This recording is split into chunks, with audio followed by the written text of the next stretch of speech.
তৌহিদ হৃদয় ও শামীম হোসেনের অবিশ্বাস্য ব্যাটিং তাণ্ডব দেখে রীতিমতোই অবাক নিউজিল্যান্ডের অধিনায়ক নিক খেলি।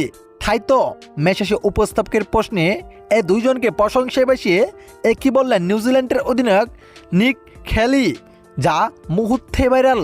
দর্শক, টি-20 সিরিজের প্রথম ম্যাচে শক্তিশালী নিউজিল্যান্ডের বিপক্ষে মাঠে নামেন বাংলাদেশ, যেখানে শুতে বল করতে নেমে একেবারে দিশেহারা হয়ে যায় বাংলাদেশের বোলাররা।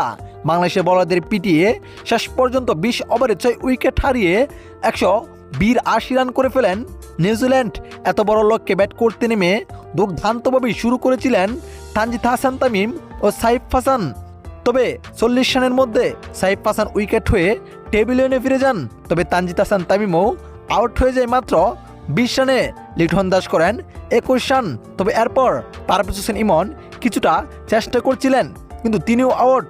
তবে শেষ দিকে অবিশ্বাস্য ফিনিশিং দেন তৌহিদ হৃদয় ও শামীম হোসেন পাটোয়ারি, যেখানে তৌহিদ হৃদয় খেলেন 27 বলে 51 রানের ঝড়ো ইনিংস, শামীম খেলেন 31 রানের ইনিংস মাত্র 13 বলে। এই দুই ব্যাটারের ব্যাটিং তাণ্ডবে মাত্র 18 ওভারেই নিউজিল্যান্ডে দেওয়া বড় লক্ষ্য টপকে ম্যাচ জিতে নেয় বাংলাদেশ। তাই তো বাংলাদেশের এমন জয় দেখে তৌহিদ হৃদয় ও শামীম হোসেনকে প্রশংসায় বসালেন নিউজিল্যান্ডের অধিনায়ক নিক খেলি, যেখানে তিনি বলেন ওরা দুইজনেই বাংলাদেশের সেরা টি-20 প্লেয়ার। ওরা একদিন বাংলাদেশ দলকে ভালো জায়গায় পৌঁছে দিবে।